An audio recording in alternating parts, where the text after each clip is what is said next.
நீ இங்க என்ன பண்ற? எனக்கு போறதுக்கு எந்த இடமும் இல்ல அண்ணாமலை.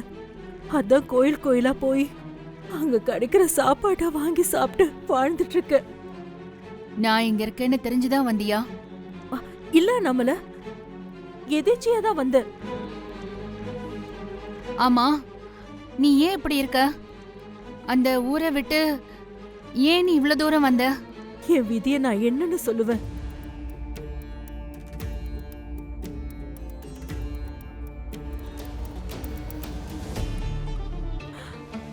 தயவு செஞ்சு எனக்கு அடைக்கலம் கொடு. ஏய், என்ன பண்ற? எனக்கு இந்த ஒரு உதவி மட்டும் பண்ண அண்ணாமலை, உனக்கு எஞ்சி கேட்டுக்கிற.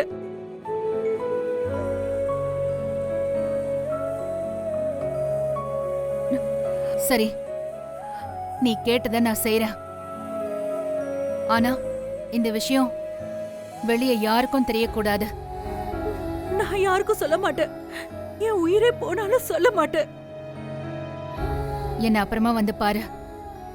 இப்போ எனக்கு கொஞ்சம் வேலை இருக்கு, நான் வரேன். அத்தை, என்னவோ யோசிச்சுட்டு இருக்கீங்க. ஏதாவது பிரச்சனையா? அதெல்லாம் ஒண்ணும் இல்லம்மா, சும்மாதான். சரிங்க அத்தை, நீங்கெல்லாம் பேசிட்டு இருங்க, நான் போய் சமைக்கிறேன். ஏய், உட்காரு. இன்னைக்கு நான் சமைக்கிறேன். ஐயோ, உங்களுக்கே அத்தை சிரமம், நானே பாத்துக்கிறேன். பரவாயில்லம்மா, இதுல என்ன சிரமம்? நீ வந்ததுல இருந்து டெய்லி நீ தான் சமைக்கிற. இன்னைக்கு ஒரு நாள் நான் சமைக்கிறேன். கையில வேற இவ்வளவு பெரிய காயத்தை வச்சிருக்க. வெண்ணிலா, இன்னுமா உனக்கு புரியல? அப்பா ரொம்ப நாளுக்கு அப்புறம் வீட்டுக்கு வந்திருக்காருல, அதான் அவங்களோட ஹஸ்பண்டுக்கு அவங்க கையாலேயே சமைச்சு கொடுக்கணும்னு நினைக்கிறாங்க. அப்படிதானேமா?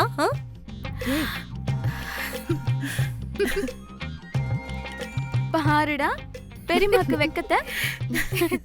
இப்பவே இவ்ளோ லவ்ஸ்னா சின்ன வயசுல எவ்வளவு லவ்ஸ் பண்ணிருப்பீங்க.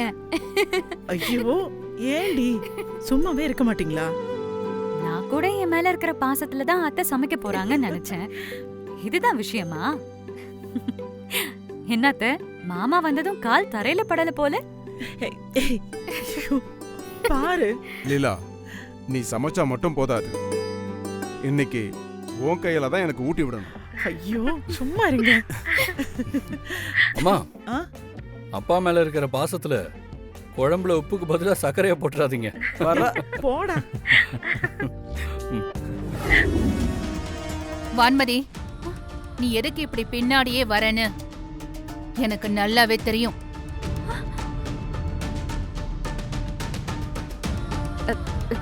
நான் எதுக்காகவும் பின்னாடி வரலத்த, சும்மாதான் வரேன்.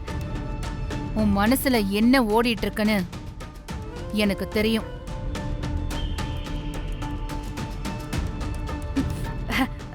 என்னத்த சொல்றீங்க? எனக்கு ஒன்றும் புரியல.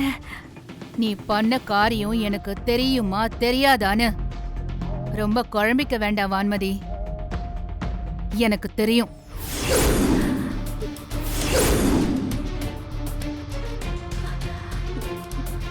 எல்லாம் தெரிஞ்சும் ஏன் அமைதியா இருக்க? இப்ப எங்க போயிட்டு இருக்கேன்னு தெரியாம தானே பின்னாடியே வந்துட்டு இருக்க?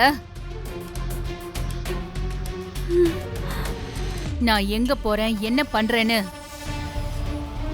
உனக்கு தெரிய வேண்டிய அவசியம் இல்ல. நேரம் வரும்போது எல்லாருக்கும் தெரிய வரும். இப்ப போய் வீட்ல வேற ஏதாவது வேலை இருந்தா போய் பாரு.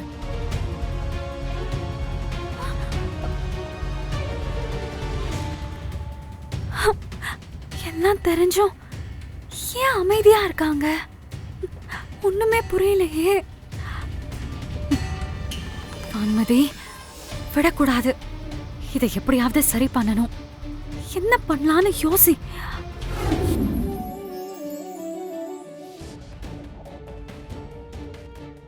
ஏய், இங்க வா. என் பிசினஸ் ஒர்க் பார்க்கும்போது எட்டி பார்க்க கூடாதுன்னு சொல்லியிருக்கேன்ல. நான் ஒன்றும் உங்க பிசினஸை வேடிக்கை பார்க்க வரல. நான் உங்ககிட்ட ஒரு விஷயம் தான் சொல்ல வந்தேன். என்ன? எனக்காக பூஜைக்கு வந்ததுக்கு தேங்க்ஸ். கோவில்லையே சொன்னதுதான், இருந்தாலும் சொல்றேன்.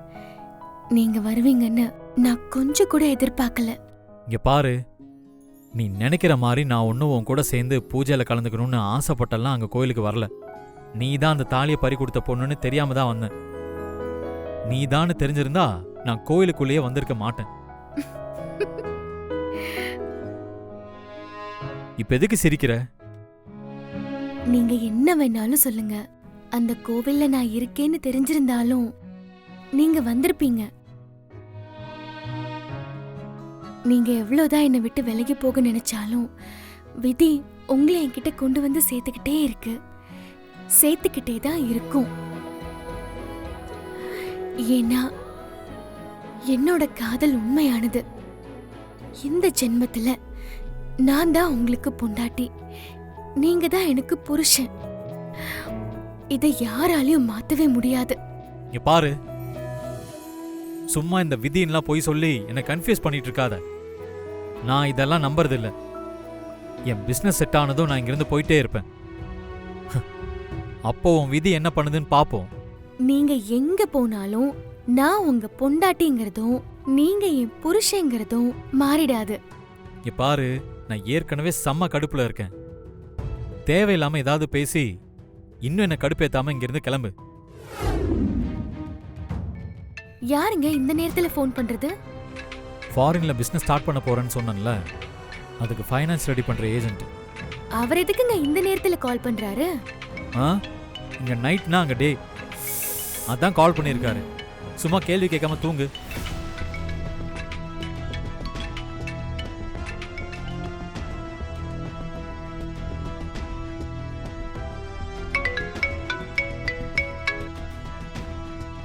Hello sir.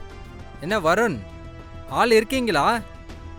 ஃபோன் மெசேஜ் எதுவுமே காணோம்.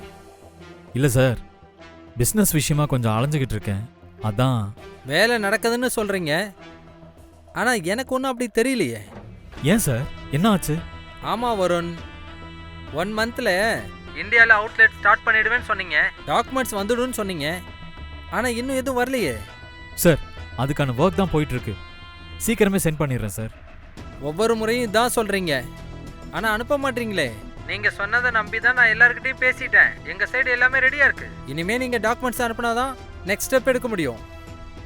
Okay sir. டைம் போயிட்டே இருக்கு வருண், நீங்க லேட் பண்ண எல்லாமே லேட் ஆகும்.